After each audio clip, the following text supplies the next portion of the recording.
अगर इस वीडियो में इस रण क्षेत्र में साथियों एंट्री कर ली है तो इस रण क्षेत्र को जीत कर जाइएगा, अपने एग्जाम को पूरी तरीके से फतेह करके जाइएगा। तो पहला सवाल आपकी स्क्रीन पर है, पूछा जा रहा है कि बिना विचारे किया गया विश्वास, यानी कि बिना सोचे समझे किया गया विश्वास को क्या कहा जाता है? अंधविश्वास कहा जाता है, जिनका आंसर ऑप्शन नंबर सी मैं कहूंगा बिल्कुल करेक्ट है। अगला देखिए, कह रही कि न्यून शब्द का विलोम क्या होगा? क्या पूछा जा रहा है, न्यून का विलोम क्या होगा? देखिए अगर आपसे साथियों थोड़े का विलोम पूछा जाए तो थोड़े का विलोम क्या होता है? थोड़े का विलोम बहुत होता है। अगर अल्प का विलोम पूछा जाए तो अल्प का विलोम क्या होता है साथियों? बहु होता है। और नूतन की अगर बात करें, नूतन का विलोम क्या होता है? पुरातन होता है। लेकिन अगर आपसे न्यून का विलोम पूछा जाए तो अधिक आपको बताना है। क्या बताना है साथियों? अधिक आपको बताना है। उसके बाद देखिए, खाली जगह वाले शब्द एसएससी जीडी आयोग के फेवरेट क्वेश्चन है, समझ लीजिए। और ये कम से कम 2 से 3 सवाल आपसे पूछे जाएंगे खाली जगह के। यानी कि रिक्त स्थान की पूर्ति के लिए सबसे उपयुक्त शब्द का चयन कीजिए। यानी कि यहाँ पर कौन सा शब्द आएगा कि दर्शक की भीड़ बढ़ गई है, या दर्शकों की भीड़ बढ़ गई है, या पाठकों की, पाठक की, या साथियों श्रोता की? तो मैं कहूंगा दर्शकों यहाँ पर आना चाहिए, यानी कि दर्शकों की भीड़ बढ़ गई है। उसके बाद देखिए फिर से खाली जगह वाला सवाल है, कह रहे कि हरे भरे खेत लहराते हुए अत्यंत सुंदर दिखाई दे रहे हैं, या साथियों यहाँ पर लहलहाते होना चाहिए, या फहराते, फहराते तो नहीं होगा, चमचमाते भी नहीं होगा, मैं कहूंगा लहलहाते होना चाहिए। यानी कि हरे भरे खेत लहलहाते हुए अत्यंत सुंदर दिखाई दे रहे हैं, जिनका आंसर ऑप्शन नंबर बी बिल्कुल करेक्ट है। अब उसके बाद देखिए साथियों, वर्तनी की दृष्टि से कौन सा शब्द आपको बिल्कुल सही लग रहा है, मुझे बताइए। देखिए ये आतिशबाजी लिखा हुआ है, जो कि आतिशबाजी होता है, गलत है। ऐतिहासिक यहाँ पर बिल्कुल सही लिखा हुआ, मैं कहूंगा ये वाले वर्ड की स्पेलिंग बिल्कुल सही है, वर्तनी बिल्कुल सही है। आरोह का विलोम क्या होगा, मुझे बताइए। देखिए आरोह की अगर बात करते हैं, सबसे पहले मैं आपको साथियों बतला देता हूँ विरह का मिलन क्या होगा। विरह की अगर बात करें, विरह का मिलन होगा, ठीक है ना। विरह का साथियों मिलन होगा, ये आप सभी लोग याद रखेंगे। लेकिन आरोह का अगर आपसे विलोम पूछा जाए तो अवरोह आपको बता देना है। क्या बता देना है साथियों? अवरोह आपको बता देना है। 2 इंपॉर्टेंट फैक्ट आप लोग ध्यान रखेंगे, एक तो विरह का विलोम मिलन होता है और आरोह का विलोम अवरोह होता है। अगला सवाल कह रहे कि हाथ पैर मारना, ये मुहावरा आपसे बहुत पूछा जाता है, इसका मतलब क्या होता है? झीना झपटी करना, तैराकी करना, लड़ाई करना, या प्रयत्न करना। हाथ पैर मारने को कहा जाता है कोशिश करना, प्रयत्न करना। कहते नहीं भाई कि भाई मेरा रोजगार नहीं लग रहा, कहते भाई कि हाथ पैर मारोगे तो कुछ हाथ में पैसा आएगा, यानी कि प्रयत्न करोगे, कोशिश करोगे तो हाथ में पैसा आएगा। आंसर आपका डी के साथ जाएगा। अगला सवाल देखिए, करके कटु का विलोम क्या है, मुझे बताइए। तो कटु की अगर बात करें साथियों, कटु का विलोम क्या होता है? देखिए अगर करुण का विलोम आपसे पूछा जाए तो आपको क्या बताना है साथियों? निष्ठुर बताना है। क्या बताना है साथियों? निष्ठुर बताना है, ठीक है। ये बात आप लोग ध्यान रखेंगे। पटु की अगर बात करें तो छोटा आ लगा दो और पटु लिख दो, ये इसका विलोम हो जाएगा। ये बात आप लोग ध्यान रखेंगे। कटु की जब हम बात करते हैं तो कटु का विलोम साथियों मधु होता है। क्या होता है? मधु होता है।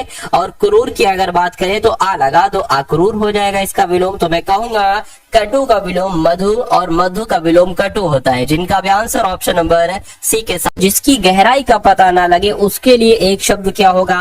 तो उसको अगाध कहा जाता है। क्या कहा जाता है साथियों? अगाध कहा जाता है, जिसकी गहराई का पता ना चल पाया हो या पता ना चले। चले भाई, उसके बाद एक फिर से खाली जगह से ये समझ लीजिए 2 से 3 सवाल आपके पक्के हैं। अच्छा ये तो कर चुके ना, हरे भरे लहलहाते खेत हुए अत्यंत सुंदर दिखाई देते हैं। उसके बाद देखिए, मुर्गियों के दौड़ने की आवाज कैसी होती है? तो जब मुर्गियां दौड़ती है ना तो पड़ पड़ पड़ पड़ पड़ पड़ ऐसे दौड़ती है, नहीं। धड़ धड़ धड़ धड़ ऐसे दौड़ती है साथियों, नहीं। या मुर्गियां खट खट खट खट ऐसे दौड़ती है, नहीं साथियों। किड़ किड़ किड़ किड़ किड़, आपने सुना होगा मुर्गियों के दौड़ने की आवाज जो आती है ना, वो किड़ किड़ किड़ किड़ किड़ किड़ करके आती है।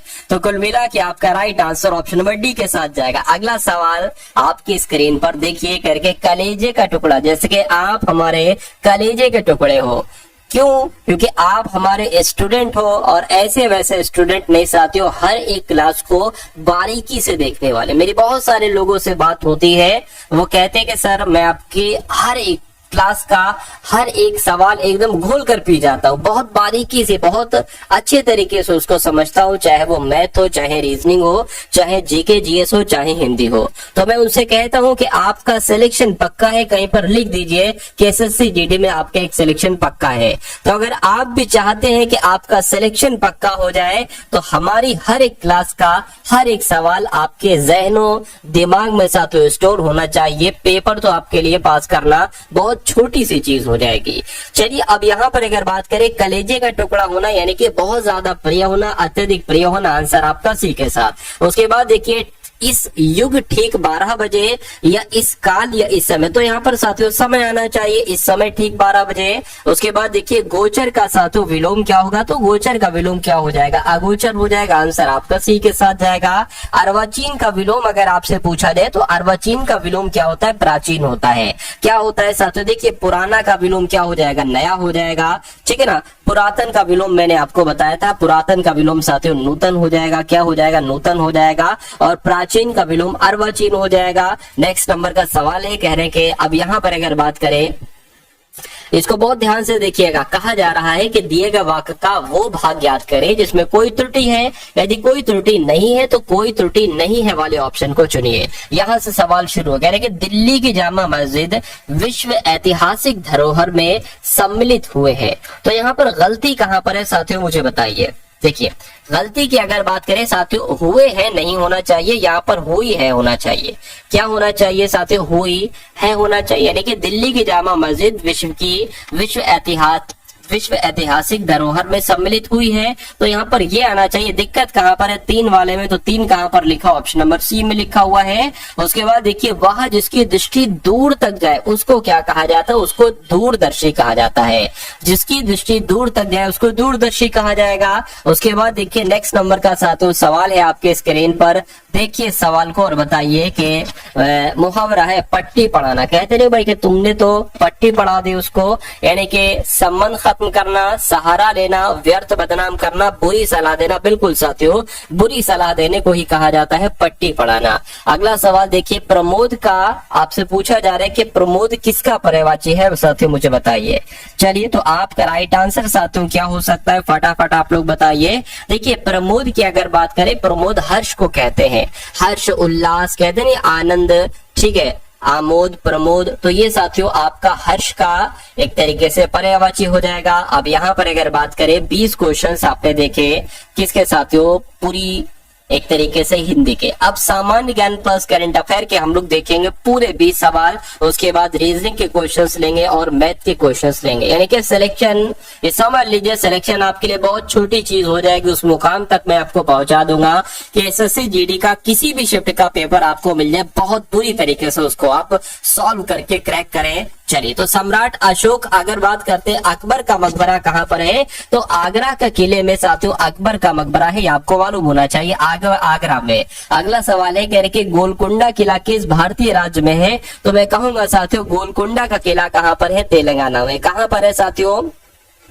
गोलकुंडा के किले की अगर बात करते हैं तो ये साथियों तेलंगाना में। अगर आपसे पूछ लिया जाए कुंभलगढ़ का किला कहां पर है, क्या साथियों, ठीक है ना, यम्मा है, इसको क्या समझिएगा, यम्मा है साथियों, ठीक है। तो कुंभलगढ़ की अगर बात करते इसका किला कहां पर है, इसका किला साथियों राजस्थान में। कहां पर है साथियों, इसका किला राजस्थान में है। आगरा का किला कहां पर है, आगरा में है। और गोलकुंडा का किला अभी मैंने आपको बता दिया साथियों तेलंगाना में है। एक और पूछा जाता है साथियों मेहरानगढ़ का किला कहां पर है, तो ये भी राजस्थान में है। उसके बाद देखिए कह रहे कि निम्नलिखित मस्जिदों में से किसका निर्माण मुगल सम्राट शाहजहां के द्वारा करवाया गया था, तो जो दिल्ली की जामा मस्जिद है इसका निर्माण किसने करवाया था साथियों, शाहजहां के द्वारा ही करवाया गया था, ठीक है ना। चलिए अगर बात करें कब किया गया था, कब करवाया गया था, 1656 में करवाया गया था, ये भी आपको मालूम होना चाहिए। चलिए अगला सवाल है आपकी स्क्रीन पर, कह रहे कि कब एक बड़ी हलचल हुई जिसने ब्रिटिश साम्राज्य की नींव को हिलाकर रख दिया और इसे अक्सर स्वतंत्रता का पहला युद्ध कहा जाता है? मुझे बताइए किसकी बात चल रही है? 1857 की क्रांति की बात चल रही है? मैं कहूंगा बिल्कुल उसी की बात चल रही है। तो 1857 आपका राइट आंसर हो जाएगा। यानी कि 1857 में एक बड़ी हलचल हुई जिसने ब्रिटिश साम्राज्य की नींव को हिलाकर रख दिया और इसे अक्सर स्वतंत्रता का पहला युद्ध कहा जाता है। उसके बाद देखिए गांधी जी ने किस एक्ट या किस अधिनियम के खिलाफ लड़ने और सत्याग्रह शुरू करने का फैसला किया था? तो मैं कहूंगा साथियों 1919 में जो रॉलेट एक्ट आया था, जिसको काला कानून कहा जाता था। काला बेवजह साथियों गिरफ्तार कर लिया जाता था इसमें भारतीयों को, ठीक है, काला कानून कहा जाता था। इसके खिलाफ उतरे थे, ठीक है, इसके खिलाफ लड़ने के लिए उतरे थे गांधी जी। तो आंसर आपका ऑप्शन नंबर ए के साथ जाएगा। रॉलेट एक्ट 1919 में इनमें से किसे शामिल किया गया था? तो किसे शामिल किया गया था? भारतीय वस्तुओं पर प्रतिबंध लगाने वाले को, सुनवाई के बिना अनिश्चितकालीन हिरासत एवं प्रेस की सेंसरशिप। बिल्कुल साथियों, सुनवाई के बिना ही अनिश्चितकालीन हिरासत में किसी भी व्यक्ति को लिया जा सकता था और प्रेस की सेंसरशिप थी। तो मैं कहूंगा ये आपका सबसे सही जवाब है। ऐसा कुछ नहीं था, गोलीबारी लाठीचार्ज ये भी नहीं था, ठीक है, और कर से संबंधित भी ये नहीं था। उसके बाद देखिए ब्रिटिश भारत के किस वायसराय ने भारतीय सांख्यिकी सर्वेक्षण करवाया था? तो अगर आपसे ये सवाल पूछा जाए तो आपको लॉर्ड मेयो बता देना है। क्यों? क्योंकि ब्रिटिश भारत के लॉर्ड मेयो जो थे ना, लॉर्ड मेयो वायसराय थे, इन्होंने भारतीय सांख्यिकी सर्वेक्षण कराया था। पूछा जाएगा भारतीय सांख्यिकी सर्वेक्षण किसने कराया था? तो लॉर्ड मेयो ने करवाया था। उसके बाद देखिए कह रहे कि 1793 में स्थायी बंदोबस्त लागू होने के समय बंगाल का गवर्नर जनरल कौन था? तो उस समय साथियों चार्ल्स कॉर्नवालिस थे। कौन थे बंगाल के गवर्नर जनरल? यानी कि 1793 में स्थायी बंदोबस्ती लागू होने के समय बंगाल के गवर्नर जनरल कौन थे? तो चार्ल्स कॉर्नवालिस थे। उसके बाद देखिए भारत के संविधान में जो भाईचारे की भावना है ये किस देश से ली गई? आपको पता होगा अलग अलग चीजें अलग अलग देशों के संविधान से ली गई हैं, इसलिए भारत का संविधान सबसे बड़ा लिखित संविधान है, ठीक है। तो अगर आपसे पूछे कि भाईचारे की भावना किस देश से प्रेरित है, तो मैं कहूंगा फ्रांस के संविधान से प्रेरित है। राइट आंसर आपका ऑप्शन नंबर सी के साथ जाएगा। भारतीय संविधान में शामिल नीति निर्देशक तत्वों की अवधारणा किस देश के संविधान से ली गई है? तो मैं कहूंगा जो नीति निर्देशक तत्व है ना, ये आयरलैंड के संविधान से लिए गए। कौन से देश के संविधान से? आयरलैंड के संविधान से लिए गए हैं। आप लोग मालूम होना चाहिए। भारतीय सुरक्षा बल के सर्वोच्च कमांडर कौन है? मुझे बताइए। तो यहाँ पर अगर बात करते हैं साथियों, देखिए जो भारतीय सुरक्षा बल के कमांडर है ये आपसे यहाँ पर पूछा जा रहा है। देखिए और मुझे बताइए कौन है। तो देखिए राष्ट्रपति होते हैं। कौन होते हैं? राष्ट्रपति होते हैं साथियों, ठीक है ना। तो इस समय कौन है साथियों राष्ट्रपति? द्रौपदी मुर्मू जी है। द्रौपदी मुर्मू जी है। तो मैं कहूंगा साथियों द्रौपदी मुर्मू जी यहाँ पर नहीं है, लेकिन आपका राइट आंसर मैंने आपको बता दिया, क्योंकि भारतीय सुरक्षा बल के सर्वोच्च कमांडर राष्ट्रपति होते हैं। नेक्स्ट नंबर का सवाल है, कह रहे कि भारत का प्रथम मुख्य चुनाव आयुक्त कौन है? मुझे बताइए। चलिए आपसे पूछा जा रहा है साथियों, प्रथम की बात की गई तो सुकुमार सेन आपको लगा देना है। यानी कि भारत के जो पहले मुख्य चुनाव आयुक्त थे वो कौन थे? वो सुकुमार सेन थे। अगला सवाल है आपके स्क्रीन पर साथियों, देखिए और बता दीजिए कि आपका यहाँ पर साथियों सही जवाब क्या हो सकता है। चलिए देखिए कह रहे कि राज्य चुनाव आयुक्त की नियुक्ति कौन करते हैं? तो राज्य चुनाव आयुक्त की नियुक्ति साथियों कौन करते हैं? आपको मालूम होना चाहिए, राज्यपाल करते हैं। राज्यपाल ही साथियों राज्य चुनाव आयुक्त की नियुक्ति करते हैं, ये आप सभी लोगों को मालूम होना चाहिए। राइट आंसर आपका डी के साथ जाएगा। बांधों और उनकी स्थिति वाले राज्यों का निम्नलिखित में से कौन सा युग्म सुमेलित नहीं? ये क्वेश्चन साथियों बहुत इंपॉर्टेंट है। ये क्वेश्चन की अगर बात करें बहुत इंपॉर्टेंट। देखिए स्टेनली जलाशय कहाँ पर है? तो ये तमिलनाडु में, यहाँ से एक सवाल बन सकता है। गोविंद सागर कहाँ पर है? ये हिमाचल प्रदेश में, यहाँ से दूसरा सवाल बन सकता है। शांति सागर केरल में, मैं कहूंगा ये भैया केरल में नहीं है, तो ये कहाँ पर है? ये कर्नाटक में। क्या ये कर्नाटक में शांति सागर? और नागार्जुन सागर कहाँ पर है? ये आंध्र प्रदेश में है। तो कौन सा सुमेलित नहीं है? मैं कहूंगा ऑप्शन नंबर सी वाला सुमेलित नहीं है, तो यही आपका राइट आंसर है। उसके बाद देखिए कह रहे कि किसको मिल्क मैन ऑफ इंडिया कहा जाता है? मिल्क मैन ऑफ इंडिया, तो मैं कहूंगा वर्गीस कुरियन की जब हम बात करते हैं तो वर्गीस कुरियन को क्या कहा जाता है? मिल्क मैन ऑफ इंडिया कहा जाता है। चलिए भाई उसके बाद देखिए अगला सवाल है, कह रहे कि 22वें विधि आयोग यानी कि लॉ कमीशन के अध्यक्ष साथियों कौन है, मुझे बताइए।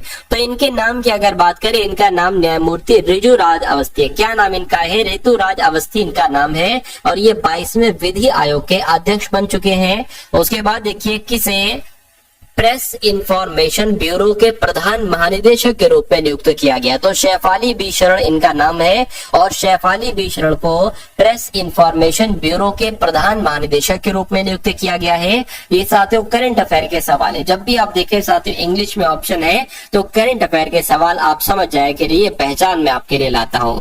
चलिए उसके बाद देखिए कह रहे कि भाभा परमाणु अनुसंधान केंद्र के 14वें महानिदेशक अभी हाल फिलहाल में बने हैं, तो कौन बने हैं साथियों? विवेक भसीन बने हैं। ये भी क्वेश्चन बहुत इंपॉर्टेंट है।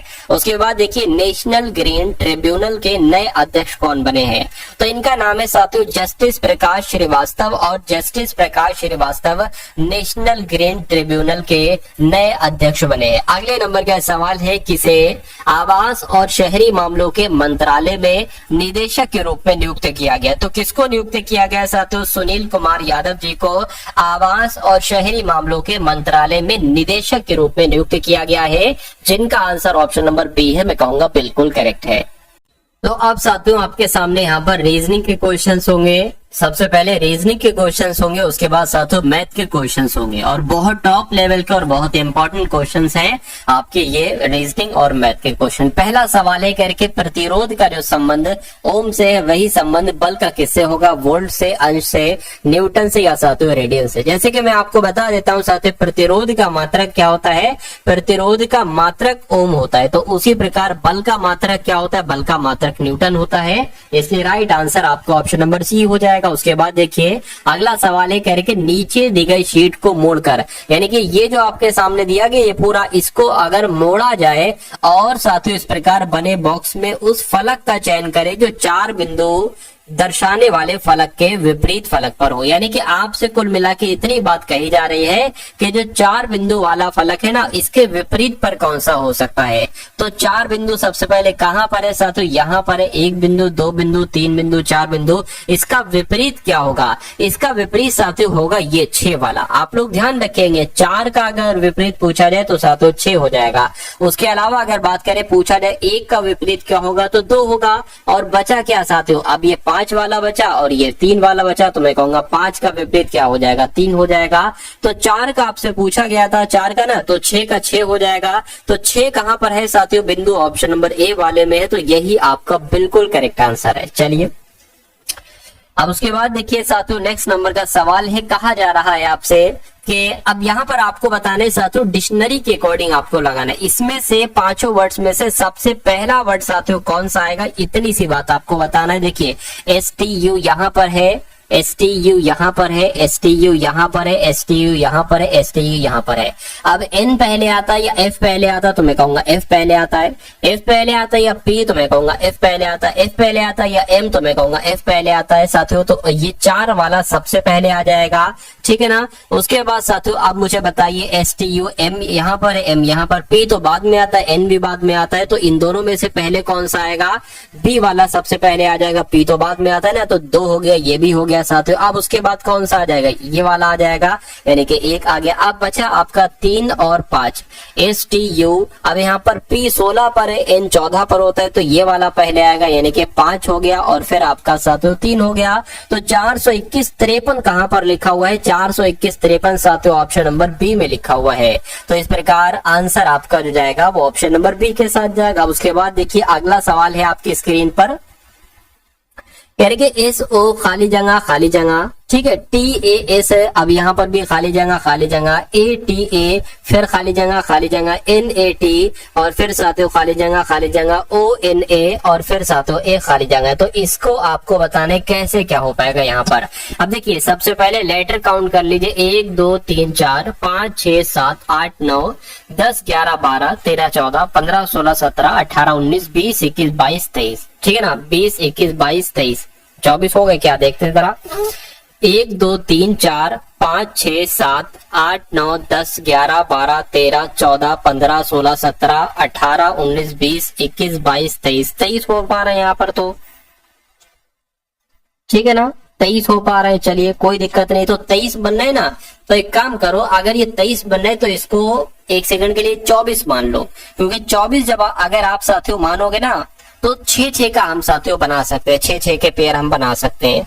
ठीक है, चलिए कोई दिक्कत नहीं। यानी कि 1 2 3 4 5 6 ये अलग हो गया, 1 2 3 4 5 6 ये अलग हो गया, और 1 2 3 4 5 6 1 2 3 4 5 6 अलग हो गया, और 1 2 3 4 5 ये 5 वाला रहेगा अंतिम वाला। अब देखिए यहाँ पर साथियों जब हम लोग बात करते हैं, जब हम लोग यहाँ पर बात करते हैं साथियों, आप देख पा रहे हैं कि शुरू में SO आ रहा है और अंत में TA आ रहा है।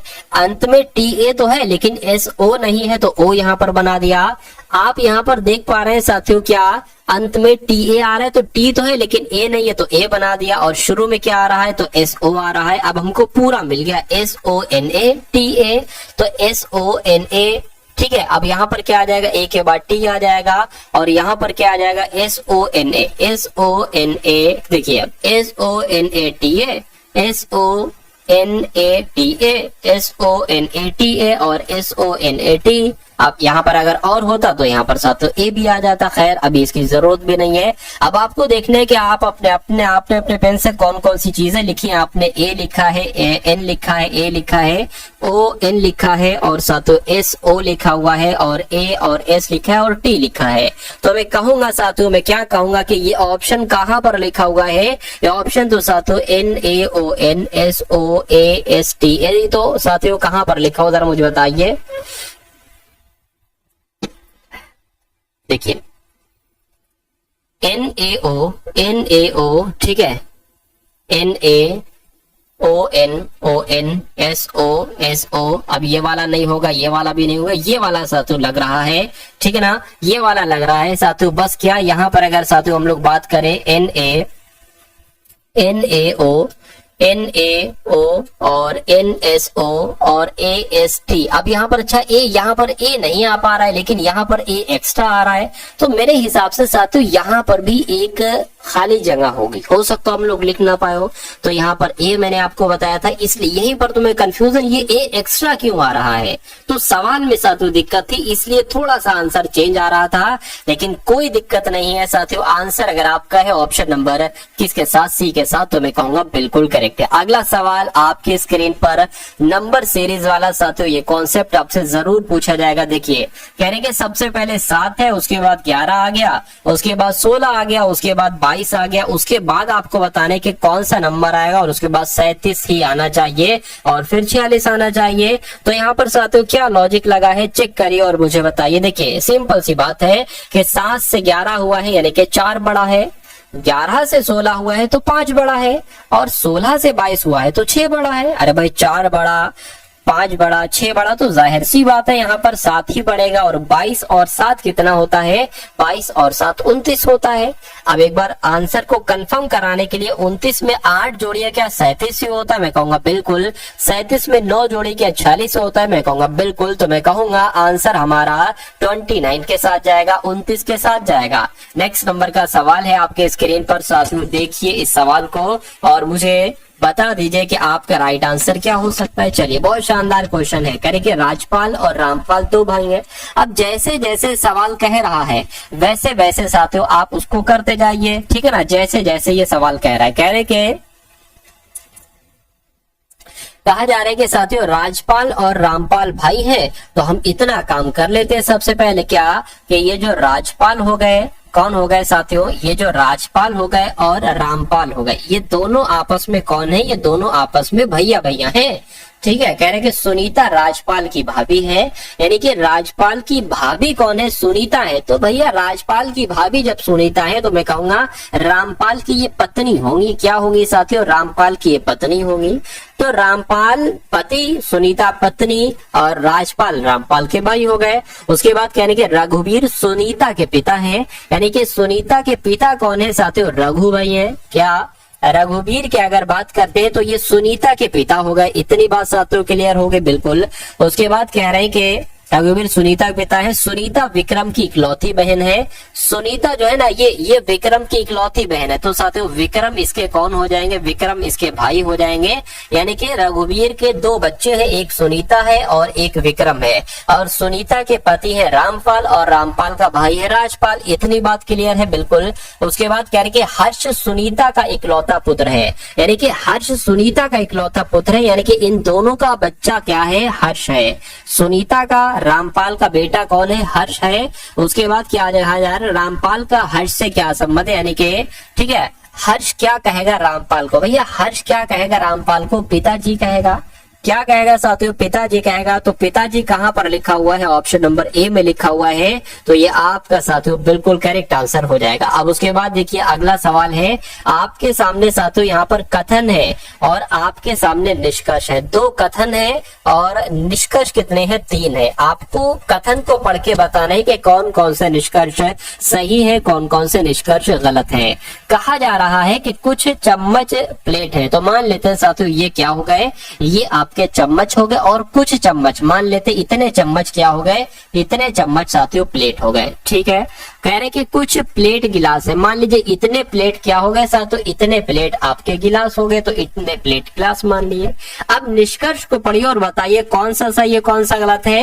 कह रहे कि कोई भी गिलास चम्मच नहीं है, कोई भी गिलास चम्मच नहीं है। ठीक है, उसके बाद कह रहे कि कोई भी प्लेट चम्मच नहीं है, कोई भी प्लेट चम्मच नहीं है भाई, कोई भी, कुछ प्लेट है, इतनी प्लेटें चम्मच है। और कह रहे इसमें कह रहे नहीं है, तो ये तो गलत हो जाएगा। कह रहे कि कुछ गिलास चम्मच। अच्छा एक चीज यहाँ पर आप देखिए, कह रहे कि कोई भी गिलास चम्मच नहीं है और यहाँ पर कह रहे कि कुछ गिलास चम्मच है। अरे भाई एक बात कहो, बात तो एक सही होगी ना, बात तो एक सही होगी कि कुछ कोई भी गिलास चम्मच नहीं, या तो ये सही हो जाए या कुछ गिलास चम्मच है ये सही। जब ऐसी कंडीशन सवाल में आ जाए कि भाई दोनों में से कोई एक बात सही होगी, तो हम पता क्या मानेंगे, हम ये मानेंगे या तो 1 या 3 वाला कथन सही है, अनुसरण करता है, और 2 वाला तो ऑलरेडी साथियों गलत हो गया। तो ऐसा कहां पर लिखा हुआ, ऐसा साथियों यहाँ पर लिखा हुआ है कि या तो निष्कर्ष 1 या निष्कर्ष 3 अनुसरण करता है। ये कंडीशन आप लोग ध्यान रखेंगे, एग्जामिनर ऐसी कंडीशन देता है और हजारों बार बच्चा इस सवाल को गलत करके चला आता है, फिर वो कहता है मेरा सिलेक्शन रुक गया भैया, इतने नंबर से रुक गया, उतने नंबर से रुक गया। तो साथियों आपको हर एक कॉन्सेप्ट करवाया जाएगा, आपको हर एक छोटी से छोटी चीज, बड़ी से बड़ी चीज करवाई जाएगी जो आपके एग्जाम में आपसे पूछी जाती है। बस आपको भरोसे से साथियों जितना समय बचा है उतना समय साथियों एग्जाम में आप लोगों को देना है। मैं कहूंगा पेपर आपका बहुत शानदार होगा। 4 अक्षर समूह दिए गए हैं जिनमें से 3 किसी तरह से समान है, यानी कि 3 ऑप्शन में एक लॉजिक लगा है, 3 बिल्कुल समान है और एक उनमें से असंगत है, एक बिल्कुल अलग है। उस असंगत ऑप्शन को साथियों आपको चुनना है, बस इतना सा काम आपको करना है। देखिए ये सवाल आता है और ये सवाल कैसे किया जाता है मैं आपको बतला देता हूँ। जैसे कि D 4 पर आता है करने का तरीका, E 5 पर आता है, O 15 पर आता है, M 13 पर आता है। उस प्रकार साथियों G जो है ना 10 पर आता है, K 11 पर आता है, U 21 पर आता है, S 19 पर आता है। P की अगर बात करें P 16 पर आता है, Q 17 पर आता है, Z 26 पर आता है और Y 25 पर आता है। उसी प्रकार अगर बात करें L 12 पर आता है, M 13 पर, W 23 पर आता है और U आपका 21 पर आता है। इतनी बात क्लियर है, बिल्कुल क्लियर है। अब आप देख रहे होंगे साथियों, देखिए 13 से 15 हुआ 2 घटाया गया, 19 से 21 हुआ 2 घटाया गया, 25 से 26 हुआ 1 घटाया गया और 21 से 23 हुआ 2 घटाया गया। देखिए इनमें तो एक लॉजिक लगा, लेकिन इसमें साथियों अलग लॉजिक लगा। तो मैं कहूंगा गलत कौन सा होगा, सॉरी असंगत कौन सा होगा, ऑप्शन नंबर बी वाला होगा। सबसे विषम सबसे भिन्न कौन सा होगा, ऑप्शन नंबर बी वाला होगा और यही आपका बिल्कुल करेक्ट आंसर है। उसके बाद देखिए करके उस आकृति का चयन करें जिसमें दी गई आकृति अंतर्निहित है, आकृतियों को घुमाने की अनुमति नहीं है। यानी कि यहाँ पर आपको इतना काम करना है कि ये जो चीज आपको दिख रही है ना, ये किसके अंदर है, ये क्या इस वाले चित्र के अंतर्गत है या इसमें साथियों कहीं पर है, या ये चीज इसमें कहीं पर है या इसमें कहीं पर है, मुझे बताइए। मतलब ऐसा नहीं घुमाने की वजह नहीं है साथियों। अब देखिए मान लीजिए साथियों कि जैसे कि ये जो बनी हुई है ये ऐसे करके जो बनी हुई, मान लीजिए साथियों अगर हम इसको माने कि ये भैया ऐसे है तो ये ऐसे आई है, ठीक है ना, ये ऐसे आई लेकिन ये कहीं ऐसे नहीं गई है, तो ये ऑप्शन नहीं हो सकता। इसकी अगर बात करें, इसमें थोड़ी सी टेढ़ी है और इसमें साथियों ऐसे है, तो ये इसलिए ऑप्शन नहीं हो सकता। अगर हम इसको देखें तो ये यहाँ पर आई है, ये यहाँ पर आई है, ठीक है। अब ये यहाँ पर गई है लेकिन ये यहाँ पर मिली नहीं है, ये इसको मिलना चाहिए था, इसलिए ऑप्शन नहीं हो सकता।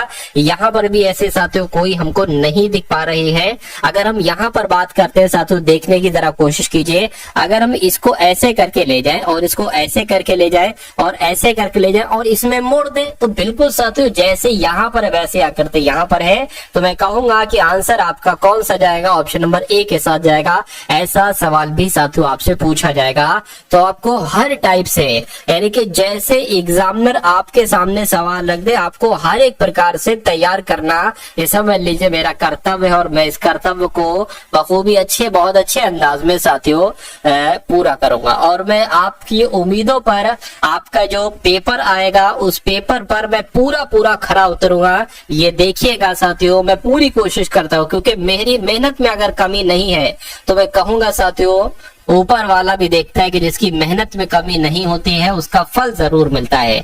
और मेरी मेहनत का फल मुझे कब मिलेगा? मेरी मेहनत का फल साथियों क्या है? मेरी मेहनत का फल साथियों आपका सिलेक्शन है। अगर आपका सिलेक्शन होता है, यानी कि मैं अपनी मेहनत पर खरा उतरा, मुझे मेरी मेहनत का फल मिल गया। भले मुझे इनडायरेक्टली कुछ ना मिला हो आपके सिलेक्शन से, लेकिन मुझे वो मिला है जो कोई दे नहीं सकता। वो एक खुशी जो होती है साथियों सिलेक्शन की, क्योंकि मैं कहूंगा साथियों हजारों का सिलेक्शन हो चुका है एसएससी जीडी में।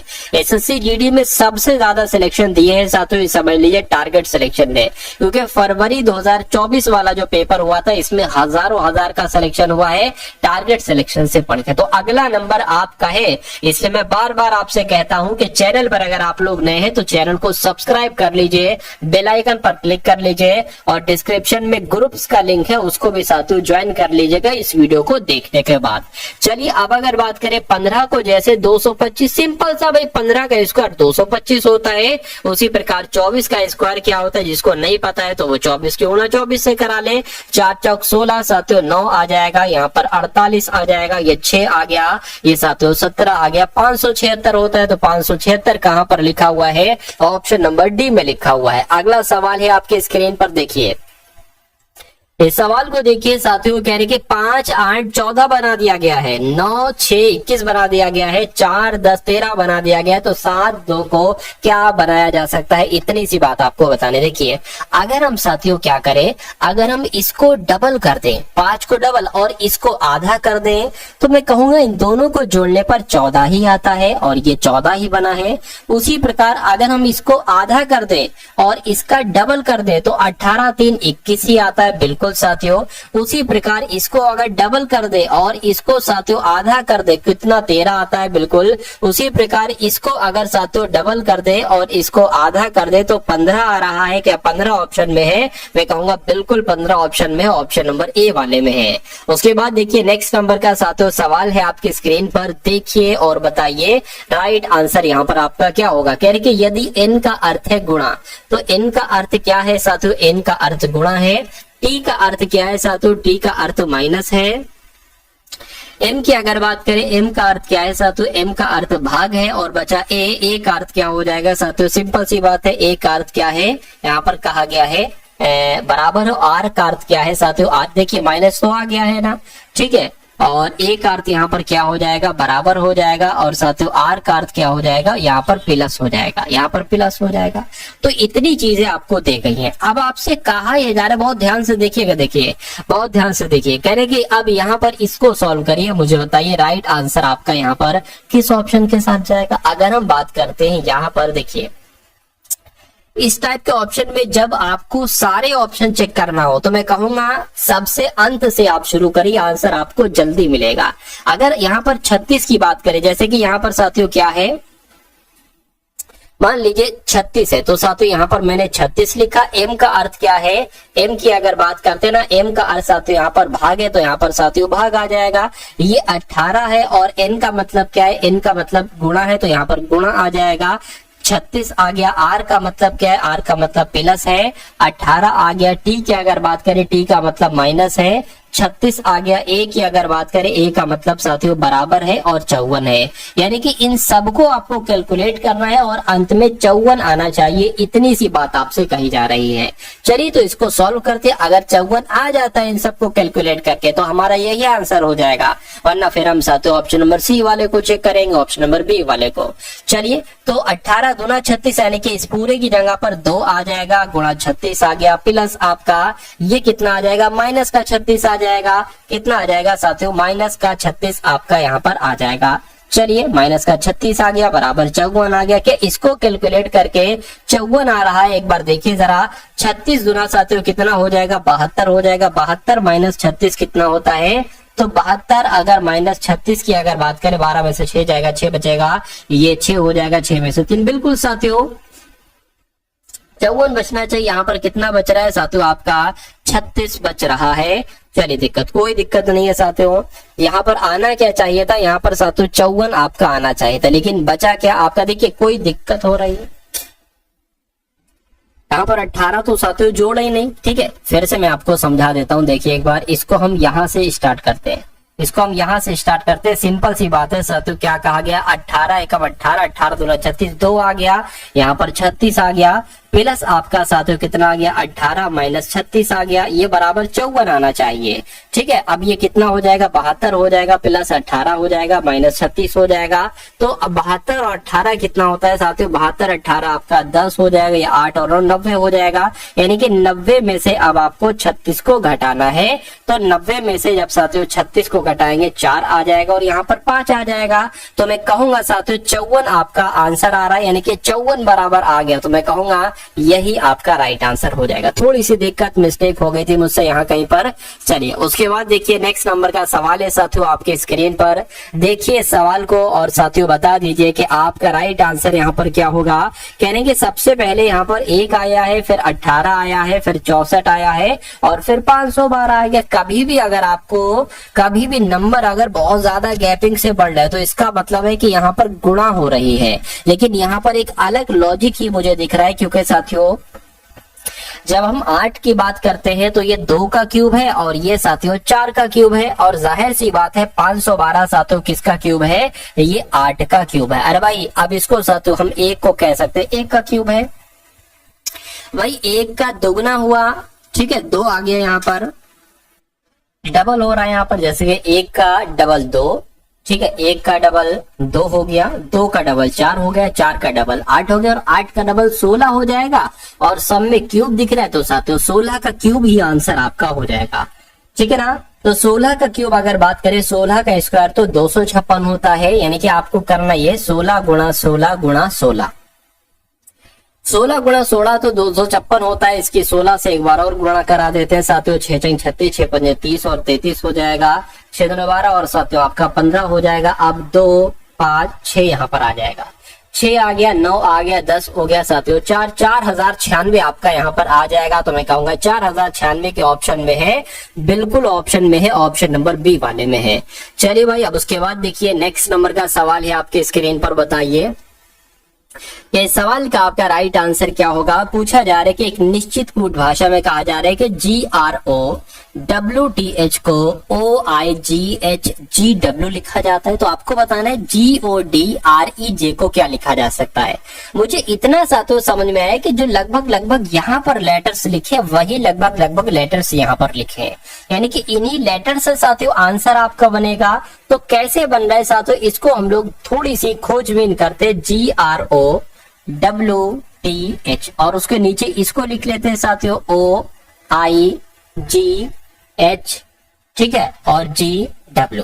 अब आप यहाँ पर थोड़ा सा अच्छे से अगर देखेंगे तो आप साथियों एक चीज यहाँ पर पहचानेंगे। आप क्या चीज पहचानेंगे कि G यहाँ पर थी तो यहाँ पर आ गई है, O यहाँ पर था यहाँ पर आ गया है, W यहाँ पर था यहाँ पर आ गया है, और H यहाँ पर था यहाँ पर। लेकिन ये I से R कैसे बना है, T से G कैसे बना है, तो मैं आपको कई बार बता चुका हूँ साथियों कि A का अपोजिट Z होता है, B का अपोजिट साथियों Y होता है, C का अपोजिट X होता है और D का अपोजिट साथियों क्या होता है, W होता है। ठीक है ना, इतनी बात मैं आपको बता चुका हूँ। और मैं एक चीज आपको लिखता हूँ साथियों, शट गेज। ये इसलिए लिखता हूं क्योंकि एस का अपोजिट होता है एच और एच का अपोजिट होता है एस, आई का अपोजिट होता है आर, आर का अपोजिट होता है आई, और टी का अपोजिट होता है ये क्या है जी, जी है साथियों ये, ठीक है। और ए का अपोजिट जेड, जेड का अपोजिट एच होता है। तो यहाँ पर साथियों आर का अपोजिट क्या है, आर का अपोजिट आई है, तो आर का अपोजिट आई है, यानी कि अपोजिट बना है। और यहाँ पर टी का अपोजिट क्या हो जाएगा साथियों, टी का अपोजिट जेड बस, जी मैंने आपको बताया तो ये हो गया। अब उम्मीद करता हूँ लॉजिक आप समझ चुके होंगे, यानी कि अब आपको क्या करना है साथियों, यहाँ पर मैं आपको बता देता हूँ जी ओ डी, और साथियों यहाँ पर अगर बात करें और आर ई जे हो जाएगा। अब आपको करना है साथियों, देखिए ये डी आपका यहाँ पर आ जाएगा, ये जी आपका यहाँ पर आ जाएगा, ओ का अपोजिट क्या होता है, एल होता है, उसी प्रकार जे यहाँ पर आ जाएगा और आर यहाँ पर आ जाएगा। ई का अपोजिट क्या होता है साथियों, एल ओ वी ई, यानी कि एल का अपोजिट ओ का अपोजिट एल, और वी का अपोजिट ई, और ई का अपोजिट वी। तो ई का अपोजिट क्या आ जाएगा साथियों, वी आ जाएगा, और ओ का अपोजिट मैंने आपको बता चुका हूँ एल होता है। तो मैं कहूंगा ये ऑप्शन में कहां पर लिखा हुआ है, D L G J V R कहां पर लिखा हुआ है, तो ऑप्शन नंबर डी में लिखा हुआ है। इस प्रकार जिनका आंसर मेरे आंसर से पहले था, मैं कहूंगा बहुत बढ़िया, वेरी गुड क्लास। अगला सवाल है आपके स्क्रीन पर, कह रहे हैं कि बी ई आर है, ई ए टी है, उसके बाद एच डब्ल्यू वी है, आपको बताने कि उसके बाद 3 लेटर कौन से आएंगे, और उसके बाद एन ओ जेड ही आना चाहिए। क्या आना चाहिए, एन ओ जेड ही आना चाहिए। तो इसमें क्या किया गया, देखिए साथियों, बी से ई हो गया यानी कि 3 बढ़ाया गया है, ई से एच हुआ है यानी कि 3 बढ़ाया गया। अब एच यानी कि एच में 3 बढ़ाएंगे तो मेरा मानना है साथियों 3 जब बढ़ाओगे एच में तो कितना आ जाना चाहिए साथियों, के आ जाना चाहिए, यानी कि यहाँ पर आपका के आ गया है, ठीक है। अब ई से यानी कि 5 से ए हुआ है, कितना घटाया गया, 4 घटाया गया। ए से डब्ल्यू हुआ, यहाँ पर 4 घटाया गया है, और जब डब्ल्यू में साथियों 4 घटाएंगे तो मेरे हिसाब से कितना आना चाहिए, एस आ जाना चाहिए। उसके बाद साथियों देखिए के एस कहां पर लिखा हुआ, के एस सिर्फ और सिर्फ ऑप्शन नंबर डी में लिखा हुआ है, ठीक है ना। अब यहाँ पर अगर बात करें, यहाँ पर साथियों 2 बढ़ाया जा रहा है, आप लोग देख पा रहे हैं अंत में। खैर अगले नंबर का सवाल है आपकी स्क्रीन पर, इस सवाल को देखिए बहुत अच्छे तरीके से और मुझे आंसर बता दीजिए कि आपका राइट आंसर आखिर यहाँ पर क्या हो सकता है। बहुत अच्छा सवाल है साथियों ये, ठीक है ना, ये बहुत अच्छा सवाल है। कहा जा रहा है आपसे ये 6 मित्र हैं जो कि उत्तर दिशा की ओर अभिमुख हैं, यानी कि उत्तर दिशा की ओर देख रहे हैं और एक पंक्ति में बैठे हैं। तो सबसे पहले साथियों एक पंक्ति हम बना लेते हैं यहाँ पर कि 1 2 3 4 5 6 लोगों की बैठने की एक पंक्ति मैंने यहाँ पर बना ली। कहा जा रहा है कि मेहर पश्चिम छोर पर बैठा है। देखिए ये आपका है, ठीक है, पूर्वी छोर। अरे भाई ये होता है ना, तो इधर वाला ये पूर्व हो जाता है, ये पश्चिम हो जाता है, ठीक है, और उत्तर आपका ये हो जाता है। तो वही तो कहा जा रहा है कि सभी का दिशा उत्तर की तरफ है, यानी कि ये बंदा जो है ना ये सब ऊपर की तरफ देख रहे हैं। चलिए तो पश्चिमी छोर ये हो जाएगी, यानी कि पश्चिमी छोर ये हो जाएगी। यहाँ पर कौन बैठा है, मेहर बैठा है, ऐसा सवाल में कहा गया है कि मेहर पश्चिमी छोर पर बैठी है। निधि केवल सिया के बाई बैठी। अभी हमें नहीं पता सिया यहाँ बैठी, यहाँ बैठी, यहाँ बैठी है, तो हम कैसे सिया के बाएं निधि को बैठा सकते हैं। तो इसलिए इसको स्किप कर दो, करके अंश और निधि के बीच में 2 व्यक्ति बैठे, अंश और निधि के बीच में 2 व्यक्ति बैठे, ये भी अभी हम नहीं कर सकते, इसलिए इसको छोड़ दो कुछ सेकंड के लिए। गौरव और मेहर के बीच में एक व्यक्ति बैठा है। अब देखिए यहाँ पर मेहर है, कहा गया है कि गौरव और मेहर, तो गौरव यहीं पर ही तो बनेगा साथियों। अरे भाई साफ साफ कहा गया है कि गौरव और मेहर के बीच में एक व्यक्ति बैठा है, तो ठीक है। उसके बाद कह रही है रक्षित अंश के दाईं ओर बैठा है। पूर्व से तीसरे स्थान पर कौन बैठा है, यानी कि इधर से पूछा जा रहा है साथियों पूर्व से तीसरे स्थान पर कौन बैठा है, ठीक है ना। कितने लोग थे, 6, 1 2 3 4 5 6 लोग थे।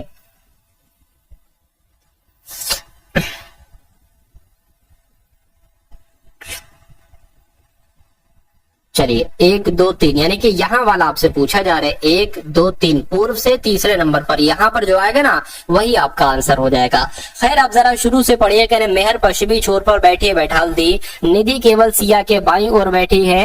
अंश और निधि के बीच में 2 व्यक्ति। अब यहाँ पर दिमाग लगाने की जरूरत है, इसमें थोड़ा सा आपको दिमाग लगाएंगे ना समझ जाएंगे। देखिए कह रहे के अंश और निधि के बीच में केवल 2 व्यक्ति बैठे हैं। अब अगर हम साथियों निधि को यहाँ बैठा ले और फिर अंश को हमें यहाँ बैठाना पड़ेगा, क्योंकि बीच में 2 व्यक्ति बैठाना है। तो इसलिए अगर मान लीजिए अंश को हम यहाँ बैठाल दे और निधि को हम यहाँ बैठाल दे तो हमारा ये क्राइटेरिया पूरा हो जाएगा, कह रहे कि अंश और निधि के बीच 2 व्यक्ति बैठे, 1 व्यक्ति 2 व्यक्ति, ठीक है ना। अब साथियों उसके बाद क्या कहा गया है कि निधि केवल सिया के बाईं ओर है, निधि केवल सिया के बाईं ओर है, यानी कि सिया यहाँ पर बैठेगी, ठीक है। अब बचा कौन साथियों, अब रक्षित बचा और रक्षित साथियों यहाँ पर बैठ जाएगा। तो आपसे पूछा जा रहा है कि पूर्व से तीसरे नंबर पर कौन है, तो रक्षित है, तो मैं कहूंगा रक्षित आपका बिल्कुल करेक्ट आंसर हो जाएगा। चलिए भाई समझ में आया ना ये सवाल आपकी। उसके बाद देख लेते हैं नेक्स्ट नंबर का सवाल है। तो अब आपके सामने मैथ के क्वेश्चन शुरू हो चुके हैं। कौन से क्वेश्चन आपके शुरू हो चुके हैं, मैथ के एकदम टॉप लेवल के सभी इंपॉर्टेंट क्वेश्चन साथियों आपके शुरू हो चुके हैं। चलिए भाई, कहा जा रहा है कि एक वर्ष की शुरुआत में एक शहर की जनसंख्या 8,50,000 थी। पहले वर्ष में जनसंख्या 12% प्रति हजार की दर से वृद्धि हुई। अब यहाँ पर देखिए ये नई चीज आई है, 12% की दर से वृद्धि, ये तो ठीक है, लेकिन ये प्रति हजार का मतलब क्या आ गया, इसका मतलब मैं आपको बताऊंगा। और कह रहे कि अगले वर्ष में 1% की दर से जनसंख्या में कमी आई है। तो कह रहे कि 2 वर्ष के अंत में जनसंख्या कितनी होगी ज्ञात कीजिए। अभी अगर बात करते हैं साथियों जनसंख्या कितनी है, 8,50,000 है।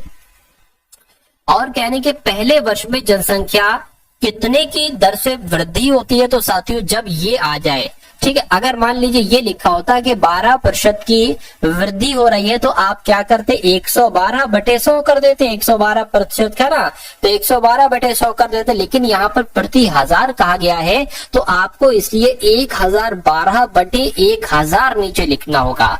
बस इतनी बात आप लोग ध्यान रखना, बाकी सवाल में कुछ नहीं है। और उसके बाद कह रहे हैं साथियों कि अगले वर्ष में 1% की कमी आती है, तो 1% की कमी आती है, यानी कि 99/100 आ जाएगा, 99% हो जाएगा। अब इसको आपको कैलकुलेट करना है, 2 जीरो से ये 2 जीरो, इन 3 जीरो से एक काम करिए, इन 2 जीरो से ये 2 जीरो कैंसिल हो जाएंगे, ये 10 है, 5 दूना 10 हो जाएगा। और इसको कट करेंगे साथियों 17 आ जाएगा, ठीक है ना। इसको कट करेंगे इससे तो कितना आ गया साथियों, 5 2 पंजे 10 हो जाएगा, 0 2 छंग 12 हो जाएगा। यानी कि अब आपको 17 गुणा 506 गुणा 99 की गुणा कराना है, और यही आपका क्या हो जाएगा, राइट आंसर हो जाएगा, ठीक है ना।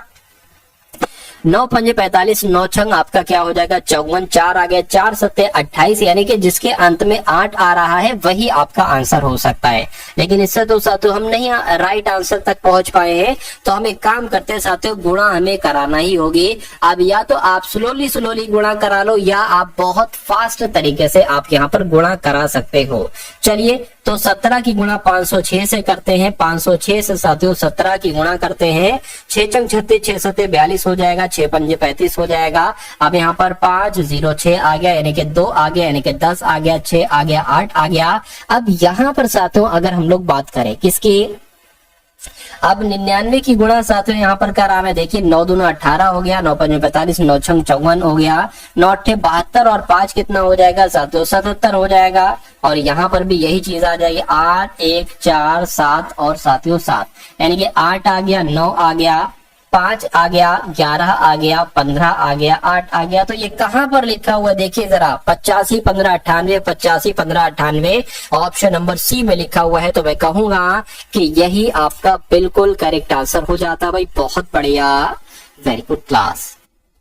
उसके बाद देखिए नेक्स्ट नंबर का सवाल है, कह रहे कि अगर अनुपात P अनुपात Q 2:3 है और Q अनुपात R 3:4 है, तो कह रहे हैं कि साथियों P प्लस Q और अनुपात Q प्लस R क्या होगा। देखिए यहाँ से 2 सवाल पूछे जाते हैं, आपको दिया जाता है सवाल में कि भैया P अनुपात Q 2:3 है, Q अनुपात R 3:4 है, तो मुझे ये बताइए, सवाल में पूछा जाता है तो मुझे ये बताइए P अनुपात Q अनुपात R क्या होगा, यानी कि इसमें क्या क्या नंबर आएंगे। तो इसको करने का तरीका क्या है मैं आपको समझा देता हूँ। P अनुपात Q साथियों कितना है, 2:3 है, और Q अनुपात R कितना है साथियों, 3:4 है। इसको कैसे निकालेंगे साथियों, इसके अनुपात में इसको ऐसे गुणा कर दीजिए। कैसे गुणा कर दीजिए साथियों, ऐसे, यानी कि 2 3 6 जो निकलेगा वो P होगा, 3 तिया 9 जो निकलेगा साथियों 9 क्यू होगा और 3 चौक 12 हो जाएगा, ये आर निकलेगा। तो इन तीनों का अनुपात निकल गया। तो ये सवाल आपसे पूछा जाता है, ये मैंने आपको बता दिया। अब देखिए, अब यहाँ पर सवाल में जो बात की जा रही कह रहे कि पी प्लस क्यू कितना होगा। तो ये और ये जोड़कर कितना हो जाएगा साथियों, पी प्लस क्यू कितना हो जाएगा 6 प्लस 9 और अनुपात क्यू प्लस आर यानी कि 9 प्लस 12। तो 9 प्लस 12 हो गया, ये कितना हो जाएगा 15 हो जाएगा और ये कितना हो जाएगा साथियों 21 हो जाएगा। तो इनका अनुपात निकाल लीजिए, 3 से कट करें तो 3 पंजे 15 हो जाएगा, 3 से कट करें 3 सत्ते 21 हो जाएगा। तो 5:7 कहां पर लिखा हुआ है, मैं कहूंगा ऑप्शन नंबर ए में लिखा हुआ है। नेक्स्ट नंबर का सवाल है आपके स्क्रीन पर साथियों, इस सवाल को देखिए और मुझे बताइए राइट आंसर आपका क्या होगा। ये सभी के सभी कॉन्सेप्ट आपके एग्जाम में आएंगे, तो समझदारी इसी में होगी कि एग्जाम से पहले अगर आप इन सभी प्रश्नों को तैयार कर लेते हैं तो मेरा मानना है कि एग्जाम हॉल में आपको कोई टेंशन, कोई परेशानी, कोई दिक्कत सहने को नहीं मिलेगी, क्योंकि आपका पहले से ही सब कुछ तैयार होगा। देखिए यानी कि यदि 5 आरोही क्रम वाले क्रमिक विषम पूर्णांकों का औसत क्या रहा है, कितनी संख्याओं की बात की गई है, 5 संख्याओं की बात की गई है। और कैसी 5 संख्याओं की बात की गई है, आरोही क्रम वाले क्रमिक विषम पूर्णांकों की बात की गई है। तो मान लेते हैं साथियों वो 5 क्रमिक विषम संख्याएं क्या है, पहली संख्या x है, ठीक है ना। दूसरी संख्या क्या हो जाएगी, x प्लस 2 हो जाएगी, ये हो गई। और उसके बाद वाली साथियों क्या हो जाएगी, एक तरीके से x प्लस 4 हो जाएगी। और उसके बाद वाली साथियों x प्लस 6 हो जाएगी। इतनी बात क्लियर है। और साथियों फिर क्या हो जाएगी, x प्लस 8 हो जाएगी। कितनी संख्या है, 5। तो 1 2 3 4 5 हो गई। इन सब को जोड़ दो, इन सब को संख्याओं को आपस में जोड़ोगे और 5 से भाग करोगे तभी तो औसत पता चलेगा। औसत यहाँ पर 11 दे रखा है, लेकिन अगर मैं कहूं इन सभी संख्याओं का योग कितना होगा, तो योग साथियों क्या हो जाएगा 11:5 यानी कि 55 ये आपका योग बन जाएगा, ठीक है ना। 55 ये आपका योग बन जाएगा। इनको सबको जोड़ो, कैसे जुड़ेगा ये, 1x 2x 3x 4x 5x यानी कि टोटल कितने x है, 5x है। और संख्याओं को जोड़ दो, 8 6 14 14 4 18 18 19 20 यानी कि कितना आ गया साथियों 20 आ गया। तो मैं कहूंगा कि 5x प्लस 20 बराबर 55 हो गया। अभी अगर 20 यहाँ से घट जाए, क्यों, क्योंकि ये प्लस का है, बराबर के उधर जाएगा, माइनस का आ जाएगा। तो कितने 45 35 हो जाएंगे, यानी कि 5x बराबर 35 हो गया। और x का मान क्या निकल आएगा, 7 निकल आएगा। कैसे, 5 एकम 5 5 सत्ते 35 करके। तो कहा जा रहा था कि तो उनमें से अंतिम 3 संख्याओं का औसत कितना होगा, यानी कि इसका और इसका औसत आपसे पूछा जा रहा है। तो भैया जब x बराबर 7 है तो 7 प्लस 4 कितना हो जाएगा 11 प्लस 7 प्लस 6 कितना हो जाएगा 13 और ये कितना हो जाएगा x प्लस 8 यानी कि 7 प्लस 8 कितना हो जाएगा साथियों 15 हो जाएगा। तो इसको साथियों कैलकुलेट करा लीजिए, 3 से भाग करा लीजिए। देखिए 15 और 11 25 1 26 26 और साथियों कितने हो जाएंगे 39 हो जाएंगे। तो मैं कहूंगा 39 की भाग 3 से करा दीजिए, 3 एकम 3 3 3 9 हो जाएंगे, यानी कि 13 क्या निकलेगा ये साथियों अंतिम 3 संख्याओं का औसत निकलेगा। तो यही आपका बिल्कुल करेक्ट आंसर हो जाएगा। और जिनका भी आंसर यहाँ पर है ऑप्शन नंबर डी के साथ, मैं कहूंगा आंसर आपका बिल्कुल करेक्ट है भाई, बहुत बढ़िया, वेरी गुड क्लास। चलिए साथियों अब उसके बाद देख लीजिए नेक्स्ट नंबर का साथियों सवाल है आपके स्क्रीन पर। इस सवाल को देखिए और मुझे बता दीजिए कि आपका राइट आंसर क्या होगा। और आप साथियों कोशिश किया करिए कि मुझसे पहले आप आंसर दे दें, क्योंकि मुझे तो टाइम इसलिए लगता है साथियों 1 से 1.5 या कभी कभी 2 मिनट लग जाते हैं, इसलिए कि मैं आपको साथ में समझाता चलता हूँ। हर एक छोटी से छोटी, बड़ी से बड़ी चीज मैं आपको समझाता चलता हूँ, इसलिए मुझे समय लग जाता है। लेकिन आप तो साथियों सुपर फास्ट पकड़ लिया करो एकदम। चलिए अगला सवाल कह रहे कि एक व्यक्ति को एक वस्तु 7281 रुपए में बेचने पर 10% की हानि होती है, यानी कि साथियों जाहिर सी बात है वो उस वस्तु को 90% में बेचता है। कितने रुपए की, 7281 रुपए की, ठीक है। तो कहने के 10% का लाभ प्राप्त करने के लिए उसे इस वस्तु को किस कीमत पर बेचना चाहिए। अरे भाई 90% की वैल्यू 7281 है, 10% का लाभ यानी कि 110% में उस वस्तु को बेचना है। तो 7281 बटे 90% ये आ गई आपकी 1% की वैल्यू। इसको 110% की वैल्यू ज्ञात करना है तो 110 से गुणा कर लो, इसको भी 110 से गुणा करना पड़ेगा। इस 0 से ये 0 कैंसिल हो जाएगा, 9 एकम 9 9 72 0 9 81 आ जाएगा। यानी कि 809 की गुणा 11 से कर लो, कैसे 809, 2 बार लिख लो 809, 809, 809, 9 आ गया, 9 आ गया, 8 आ गया, 8 आ गया, यानी कि 8899 ये क्या हो जाएगा, आपका राइट आंसर हो जाएगा। तो मैं कहूंगा कि 7281 रुपए में बेचने पर अगर 10% की हानि होती है और आपको 10% का लाभ चाहिए तो उस वस्तु को 8899 रुपए में आपको बेचना होगा।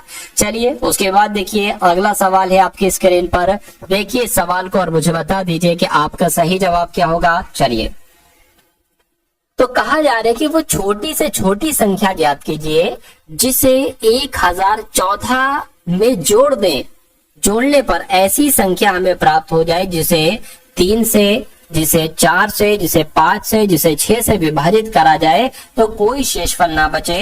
यानी कि उस संख्या को 3 या 4 या 5 या 6 से विभाजित करें तो वो पूरी विभाजित हो जाए, कोई शेषफल ना बचे। तो इस टाइप के सवाल को आप कैसे करते हो, सबसे पहले तो इन संख्याओं का आप एलसीएम ज्ञात कर लो, 3 का, 4 का, 5 का, 6 का। कैसे करोगे साथियों, 2 से कट करो, ठीक है, तो 2 दूना 4, 2 पंजे 2 3 आ जाएगा। अब एक बार 2 और आएगा, ये वाला कट जाएगा, 3 से कर लो, 3 एकम 3, ठीक है, 3 एकम 3, 5 बच गया, एक बार 5 से कर लो, ये कट गया, 2 दूना 4, 4 3 12, 12 पंजे 60, यानी कि एलसीएम कितना निकला साथियों, एलसीएम आपका 60 निकला, ठीक है ना, एलसीएम आपका 60 निकला। इतनी बात क्लियर है बिल्कुल। अब देखिए, अब यहां पर अगर बात करते हैं साथियों, देखिए वो संख्या 60 का ही एक गुणज होगी। ये बात तो क्लियर है कि अगर हम एक ऐसी संख्या इसमें जोड़ दें तो वो संख्या 3 से, 4 से, 5 से, 6 से कट जाए, यानी कि वो संख्या कहीं ना कहीं 60 का गुणज होगी। तो मैं कहूंगा 60 गुणा के कर लूंगा, 60 गुणा के कर लूंगा, बिल्कुल कर लूंगा। आप कह रहे हैं कि 1014 प्लस आपका x मान लें, क्योंकि इसमें कोई संख्या जोड़ना है तो हमने x संख्या जोड़ दी और इनका जोड़ जो है ना वो 60 गुणा के बराबर होना चाहिए, यानी कि 60 का गुणज ही जो होगा वो 3, 4, 5, 6 से पूरा विभाजित होगा। इतनी बात क्लियर है बिल्कुल। अब एक काम आप ये करिए, ठीक है, अब आप एक काम ये करिए साथियों, क्या कि हम k का मान कितना निकालें, k की गुणा 60 की गुणा हम किससे करें कि हमें 1014 के आसपास साथियों मिल जाए। अगर हम साथियों मान लीजिए 60 की गुणा किससे करें, 16 से अगर हम करते हैं तो कितना आता है देखिए, ठीक है, क्योंकि ये 10 से करेंगे तो 600 आ जाएगा, तो मेरे ख्याल से 16 या 17 से करना होगी, 6 कम 6 हो जाएगा, ठीक है, 6 कम 6 हो जाएगा आपका। यह एक काम करो ना साथियों, इसको एक काम ऐसे कर सकते हो साथियों, 16 पंजे 80, 16 छंग 96 हो जाएगा, यानी कि साथियों 960 आपका आ जाएगा। कितना आ जाएगा आपका, ये 960 आ जाएगा। लेकिन हमें चाहिए क्या है, हमें चाहिए है कि 60 की गुणा उस नंबर से करो जो 1014 के आसपास आ जाए, इसलिए हमें साथियों नहीं बल्कि 17 से हमें गुणा करनी पड़ेगी, ठीक है ना। क्या एक तरीके से अगर 17 की गुणा, ठीक है, 60 की गुणा साथियों 17 से करते हैं तो कितना आता है, 102, यानी कि 1002 आ जाएगा। 1000 साथियों 2 नहीं बल्कि 1020 आ जाएगा। अब ये कितना है साथियों, ये 1014 है। कितना है, 1014 है। तो अब अगर बात करें, मान लीजिए साथियों कि 60 की गुणा अगर हम 17 से करते हैं तो हमें कितना प्राप्त हो रहा है, हमें साथियों, ठीक है, हमें साथियों 1020 प्राप्त हो रहा है और ये 1014 है। तो मैं कहूंगा साथियों कि 1014 में अगर आप कितना जोड़ दें, तो मैं कहूंगा अगर आप 6 जोड़ देते हैं तो आपको ये मिल जाएगा। तो यही तो साथियों है कि आपको वो छोटी से छोटी संख्या ज्ञात कीजिए, वो छोटी से छोटी संख्या 6 हो गई, जिसको अगर 1014 में प्लस कर दिया जाए तो वो संख्या 3 से 5 से 6 से पूरी तरीके से विभाजित हो जाएगी। तो 6 आपका राइट आंसर हो जाएगा। सवाल में कुछ नहीं है, सवाल आपका 40 सेकंड में हो जाएगा। बस इस सवाल को अपनी आत्मा में उतारना है कि जब आपको ये बहुत अच्छे तरीके से समझ में आ जाएगा, फिर इस सवाल में है कुछ नहीं साथियों। 30 से 40-50 सेकंड का ये सवाल है। अभी एक ऐसा सवाल मैं कोशिश करूंगा कि और ले लो इसी क्लास में कि आपको बहुत अच्छे तरीके से पूरी तरीके से साथियों समझ में आ जाए। और ये सवाल ऐसे पूछा जरूर जाता है। चलिए भाई, उसके बाद देखिए कह रहे कि किसी वस्तु का क्रय मूल्य अगर 250 है, अगर इसे पुस्तक पर दी जाए, क्या साथियों, 250 रुपए की पुस्तक के क्रय मूल्य यदि पुस्तक पर दी गई छूट क्रमिक 10%, 15% और 20% हो तो इसकी कुल छूट कितनी होगी। यानी कि 250 रुपए की अगर कोई वस्तु है, इस पर 3% की छूट दी जा रही है। देखिए ये कितने रुपए की वस्तु हो जाएगी। 10% की दी गई तो 90/100, ठीक है ना। 15% की गई यानी कि 85% में इसको बेचा गया, और फिर 20% की छूट दी गई यानी कि 80% में इसको बेचा गया। अब देखिए 250 से कितनी हो जाती है, और फिर हम ये भी पता कर लेंगे कि इस पर कितने रुपए कम किए गए, इस पर कितने प्रतिशत की छूट दी गई है। देखिए अगर इसको कट करें साथियों तो 20 चौक और 20 पंजे, ये पूरा कट हो गया। ठीक, इस 0 से साथियों ये 0, इस 0 से आपका ये 0 कैंसिल हो गया, इस 5 से आपका ये 5 पंजे कैंसिल हो गया। अब ऊपर क्या बचा साथियों, 5 गुणा 9 गुणा 85 गुणा 4, और नीचे कितना बचा साथियों, नीचे आपका सिर्फ 100 बचा। इसको अगर कट करें, ये कट करेंगे 25 आ गया, इसको अगर कट करते हैं साथियों 5 आ जाएगा, 5 से कट करें तो 17 आ गया। यानी कि अब 17 गुणा 9 आपके पास बचा है, तो 17, ठीक है। नीम कितने होते हैं, 153 होते हैं, तो 153 में कहूंगा ये 250 रुपए की अगर वस्तु है, इस पर अगर 10% की, 15% की, 20% की छूट दी जाती है तो ये वस्तु 250 से होकर 153 की हो जाती है। यानी कि अगर हम बात करते हैं साथियों कि कितना माइनस किया गया, तो मैं कहूंगा साथियों 97 रुपए घटाए गए। तो अब आपको 97 को प्रतिशत में बदलना है, आपको पता चल जाएगा कि कितने रुपए की छूट दी गई। अरे भाई 250 रुपए की चीज 153 रुपए की दी जाती है, तो 97% की तो छूट दी गई है, लेकिन इसको आपको प्रतिशत में बदलना है। 97 रुपए कम किए गए हैं, किससे कम किए गए हैं साथियों, 250 से कम किए गए हैं, तो आपके 250 नीचे आ जाएंगे। क्या 250 साथियों नीचे आ गए, इतनी बात क्लियर है। देखिए अब इसको अगर कट करें 25 से करें या 50 से करें, 50 दूना और 50 पंजे 225 हो जाएगा, ठीक है ना। अब 97 दूना साथियों कितना होता है, एक तरीके से 97 दूना आपका 7 दूना 14 हो गया, 9 दूना 18 और एक आपका 19 हो जाएगा। इसको 5 से भाग कर लो, 5 3 15 हो जाएगा, 4 जाएगा, 5 8 40 हो जाएगा, ठीक है। 4 बचेगा, पॉइंट लगाए 0 बढ़ाए, 5 8 40 हो गया। यानी मैं कहूंगा 38.8% आपका आंसर है, यानी कि 38.8% की छूट दी गई है। तो ये भी सवाल एक तरीके से बहुत अच्छा और बहुत टॉप लेवल का ये सवाल था। उसके बाद देखिए नेक्स्ट नंबर का साथियों सवाल है, कह रहे कि 17 - 9 प्लस 57 - 10 अनुपात नहीं है साथियों, ये भाग है, भाग 5 ऑफ 2 और ब्रैकेट ऑफ भाग 4। तो इसको आपको साथियों कैलकुलेट करना है। क्या है सवाल में, कुछ नहीं है।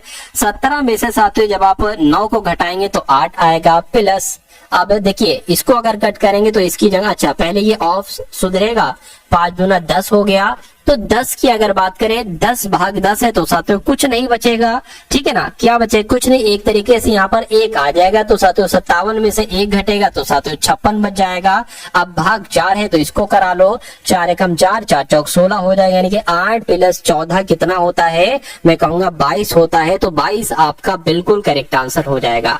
उसके बाद देखिए अगला सवाल है आपकी स्क्रीन पर, बहुत तेजी के साथ साथियों चलना है, कोशिश करूंगा कि इस वीडियो को बहुत ज्यादा लंबा ना खींचूं, यानी कि खींचना क्या साथियों, मैं तो आपको वीडियो छोटी से छोटी बना कर देता हूं, ठीक है। चलिए खैर अगला देखिए, यानी कि 18,527 की धनराशि को ए, बी, सी के बीच इस प्रकार से विभाजित किया जाता है कि ए और बी के हिस्सों का अनुपात 4:7 हो जाता है, और बी अनुपात सी के हिस्सों का अनुपात 5:6 हो जाता है। तो ए का हिस्सा कितना होगा, यानी कि टोटल रकम आपके पास है 18,527, और ए और बी का जो अनुपात है वो कितना है साथियों, वो कितना दे रखा है, 4:7 दे रखा है।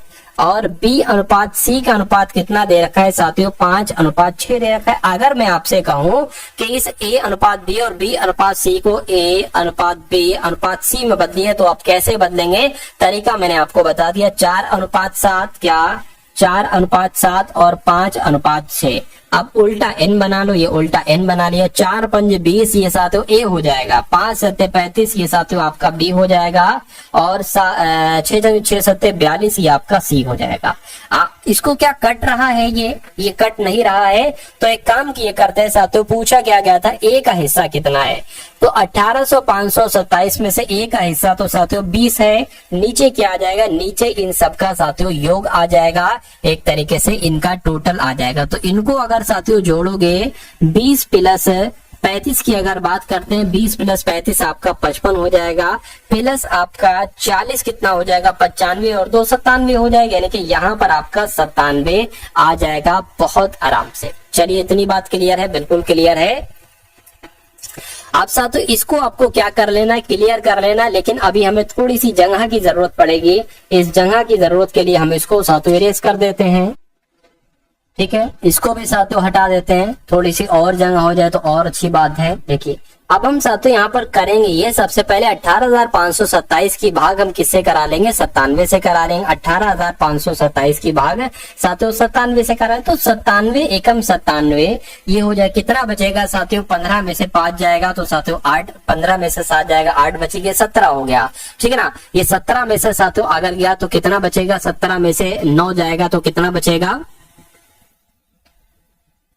तो आपका 8 बचेगा, 8 आपका यहाँ पर हो जाएगा। अब देखिए ये 2 को ना, 2 को यहाँ पर उतार लेंगे। अब 97 की गुणा साथियों किससे करी जाए, 97 की गुणा किससे करी जाए कि आपका 882 के आसपास आ जाए। अगर हम साथियों 97 की गुणा 9 से, देखिए 10 से करेंगे तो इससे ज्यादा हो जाएगा, इसलिए 9 से करके देखिए, 7 नीम आपका 63 हो गया, 9 नीम 81 हो गया, 81 और आपका ये 87 हो गया, यानी कि कितना हो जाएगा, 97 नीम आपका कितना हो जाएगा, 873 हो गया।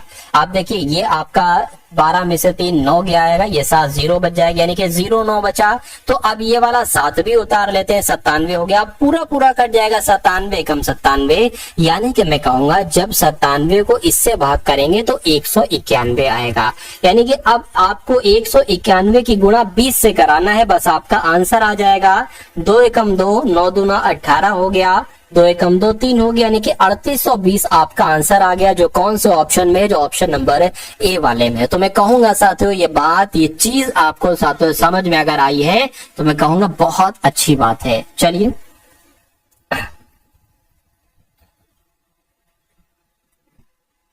अब उसके बाद देख लेते हैं साथियों, नेक्स्ट नंबर का सवाल है आपकी स्क्रीन पर। इस सवाल को देखिए और मुझे बताइए राइट आंसर आपका क्या हो सकता है। कह रहे कि एक धनराशि को ए बी सी डी के बीच 5:2:4:3 में विभाजित किया गया है अनुपात में।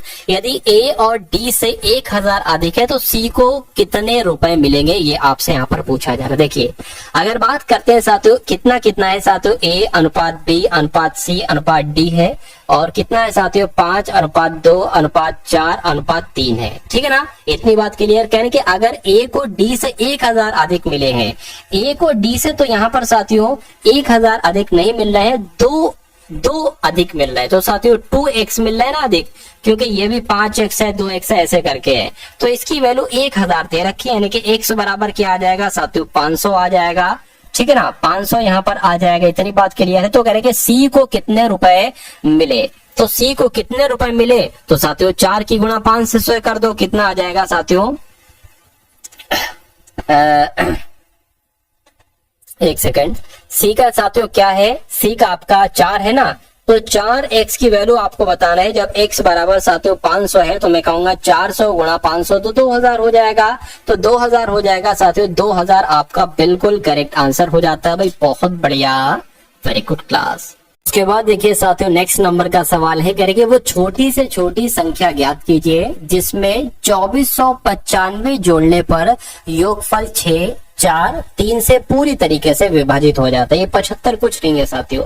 तो अभी मैंने आपको बताया था ना कि साथियों उस टाइप वाला एक क्वेश्चन में लूंगा, तो ये वैसा ही सवाल है। अब इस सवाल को साथियों बहुत आराम से और बहुत अच्छे तरीके से आप समझने की कोशिश कीजिए। यानी कि वो छोटी से छोटी संख्या क्या होगी, 1 होगी 5 होगी 3 होगी या 0 होगी, यानी कि वो छोटी से छोटी संख्या साथियों क्या होगी जो जिसको 2495 में अगर जोड़ दें तो जोड़ने पर 6 4 3 से पूरी विभाजित हो जाए। इस टाइप के सवाल में साथियों आप सबसे पहले 6 4 3 का एलसीएम निकाल लेंगे, 2 से कट करेंगे 2 3 2 दूना 3 ऐसे ही आ जाएगा, 2 से एक बार और कट होगा और एक बार साथियों 3 से यह कट होगा, तो 2 दूना 4 4 3 12, यानी कि एलसीएम साथियों कितना निकला, एलसीएम आपका 12 निकला। इतनी बात क्लियर है? कहिए बिल्कुल क्लियर है। अब देखिए, यानी कि वो संख्या जो 2495 में जोड़ दोगे वो कहीं ना कहीं 12 का गुणज होगी। 12 का गुणज होगी तो साथियों 12 हम के लिख सकते हैं, यानी कि वो 12 का गुणज होगी। 2495 में 2495 में हमें कोई संख्या जोड़ना है, तो 2495 में मान लीजिए वो संख्या x है। अब आपको x का मान निकालना है, ठीक है ना। अब अगर बात करें, ठीक है, अब अगर बात करें ये और ये बराबर है, मैं कहूंगा 12 में किससे गुणा करें कि 2495 के आसपास हमें नंबर मिल जाए। अगर हम साथियों 12 में किसकी गुणा करें, मान लीजिए अगर 12 में साथियों अगर हम 20 की गुणा करते हैं तो ये कितना हो जाएगा, 12 दूना 24 हो जाएगा, ठीक है, नहीं आ पाया। अगर हम साथियों इसकी गुणा करें तो 24 आ जाएगा। यानी कि अगर हम 12 में साथियों 200 की गुणा करें, इसकी गुणा करें साथियों, अगर हम 200 की गुणा करें तो हमें 2400 मिल रहा है। लेकिन 12 पंजे 60, 12 छंग 72, ठीक है, 12 सत्ते 84, 12 अट्ठे 96, ठीक है। तो हमें साथियों 200 अगर 8 की गुणा करें, एक बार करा के देखिए, 208 की गुणा अगर हम 12 में करें तो कितना आता है साथियों, 8 दूना 16, 2 दूना 4 और साथियों 208 आ गया, यानी कि 6 आ गया, 9 आ गया, 4 आ गया, 2 आ गया। बिल्कुल साथियों, अब देखिए, यानी कि अगर हम साथियों 12 में किसकी गुणा करा दे साथियों, 208 की गुणा करा दे तो हमें साथियों यहाँ पर क्या मिल रहा है, हमें साथियों 2496 मिल रहा है। 2496 यानी कि ये क्या है, 2495 में कितना जोड़ेंगे 2496 हो जाए साथियों, एक जोड़ना है। तो मैं कहूंगा साथियों कि वो छोटी से छोटी संख्या एक होगी, जिसको अगर इसमें जोड़ दिया जाए, 2495 में जोड़ दिया जाए 2496 हो जाए तो वो संख्या 6, 4, 3 से पूरी विभाजित हो सकती है। तो कुल मिला के आपका right answer option number A के साथ हो जाएगा, ठीक है ना। चलिए अब उसके बाद देखिए एक इकलौता अंतिम सवाल आपके स्क्रीन पर है, कह रहे कि 2, अब यहाँ पर थोड़ी सी दिक्कत है साथियों, देखिए 1/5 और ऑफ है और फिर 4 + 4 भाग 2 है, ब्रैकेट बंद, प्लस 1/2 है और भाग है और 25/4 है, -4 है। लेकिन ये यहाँ पर साथियों क्या, ये यहाँ पर अगर तो मैं इसको क्लियरली लिखूं ना साथियों, तो ये क्या है, 2 भाग 1/5 है और फिर साथियों ऑफ है उसके बाद। तो अब हम कैसे साथियों, अगर मान लीजिए इसको साथियों अब हम सबसे पहले अगर सॉल्व करें तो ये क्या आ जाएगा, 1/2 आ जाएगा। भाग लिखे है, भाग को 25 गुणा में बदल दो और इसकी उल्टा पलटी कर दो, यानी कि 4/25 हो गया, माइनस कितना आ गया, 4 आ गया, 2 एकम 2, 2 दूना 4 हो जाएगा, ठीक है ना। इतनी बात क्लियर है, कहिए बिल्कुल क्लियर है। अब ये आपके सामने आ गया 2/25, 2/25 -4 आ गया। अब इसको थोड़ा सा कैलकुलेट कर दो, 2 - 25 चौक 100 हो जाएगा, बटे आपका 25 हो जाएगा। कैसे क्या आएगा साथियों, 98/25 आपका आ चुका है। यानी कि अगर हम बात करते हैं साथियों कितना आ गया है, 98/25 आपका आ चुका है। इतनी बात क्लियर है, अगर क्लियर है साथियों तो बहुत अच्छी बात है। चलिए लेकिन यहाँ पर अगर बात करें, ये माइनस का साथियों आ रहा है क्योंकि 100 बड़ा नंबर है, 100 ना, उसमें माइनस लगा तो ये माइनस का 98/25 आ गया। तो अब हम साथियों इसको हटा देते हैं, किसको, इसको हटा देते हैं। चलिए माइनस का 98/25 हम यहाँ लिख देते हैं, यानी कि इस पूरे की जगह पर क्या आ जाएगा, -98/25 आ जाएगा। अब आपको इसको सॉल्व कर लेना है, यानी कि अगर हम साथियों इसको सॉल्व करें तो कितना आ जाएगा, 4 + 4 भाग 2 आ जाएगा, 2 एकम 2, 2 दूना 4, यानी कि इसकी जगह पर साथियों 6 आ गया, यानी कि यहाँ पर आपका क्या आ गया साथियों, 6 आ गया। इतनी बात क्लियर है। अब साथियों इसको सॉल्व कर लो, देखिए 2 लिखा हुआ गुणा कर लो, 1/5 लिखा है ना, तो 5/1 यहाँ पर आ जाएगा, बिल्कुल आ जाएगा। चलिए अच्छा एक काम करिए साथियों, यहाँ पर सॉरी, यहाँ पर ऑफ लगा है तो ये सबसे पहले साथियों इसका सॉल्व होगा। तो ऑफ का मतलब गुणा होता है, 1/5 हो जाएगा, भाग साथियों क्या हो जाएगा, भाग आपका 2 हो जाएगा, भाग आपका कितना हो जाएगा साथियों, एक तरीके से यहाँ पर 2 हो जाएगा। अब ये क्या हो जाएगा साथियों, सबसे पहले अब भाग नहीं सॉल्व होगी, गुणा सॉल्व, क्योंकि यहाँ पर ऑफ लगा था, यानी कि 2 भाग 5/6, ठीक है, -98/25 इतनी बात आपके सामने आ चुकी है। तो इसको एक काम करो साथी, गुणा में बदल लो, 2 गुणा 5/6 ना, तो 6/5 कर दो और -98/25 आपका ये आ गया। इतनी बात क्लियर है साथियों, कहिए बिल्कुल क्लियर है। अब उसके बाद साथियों 2, ठीक है, क्या हो गया साथियों, 2 गुणा 1/5 था 6, अच्छा सॉरी देखिए यहाँ पर एक दिक्कत हो गई। दिक्कत ये हो गई है कि 6/5 तो ये ऑलरेडी है। यहाँ पर मैंने साथियों क्या लिखना चाहिए, मुझे यहाँ पर लिखना चाहिए साथियों भाग 6/5 लिखना चाहिए। और यहाँ पर अगर बात करते हैं साथियों, जब इस भाग के निशान को मैंने किस में बदल लिया है, मैंने गुणा में बदल लिया है, तो ये 5/6 हो जाएगा। ठीक है, अब 2 एकम 2, 2 3 6 आ गया, यानी कि अब आपके सामने आ चुका है 5/3 -98/25 इतना। अब इसको साथियों आपको कैलकुलेट करना है, बस आपका आंसर आपके सामने आ जाएगा बहुत आराम से, कोई दिक्कत होना नहीं चाहिए। 25 पंजे कितना हो जाएगा, 125 हो जाएगा। -98 की गुणा अगर 3 से करते हैं तो साथियों 300 बोले तो 294 आ जाएगा। 25 तिया कितना हो जाएगा, 75 हो जाएगा। अगर हम 294 में से 125 को घटाते हैं तो 14 में से 5 जाएगा, ठीक है, कितना बचेगा, 9 बचेगा। अब ये 28 हो गया, ठीक है ना। तो जब साथियों 28 में से कितना घटाते हैं, 12 घटाया जाता है तो 16 आता है, यानी कि यहाँ पर 16 आ गया और ये 175 आ गया। बड़ी संख्या में माइनस लगा ना, तो ये माइनस यहाँ पर आ जाएगा। तो अब क्या बचा, 169/25 बचा। तो 169/25 कहाँ पर लिखा हुआ है, ऑप्शन नंबर डी में लिखा हुआ है। लेकिन ये साथियों माइनस का आएगा, यहाँ पर माइनस लगा हुआ है, हो सकता हो टाइप सही तरीके से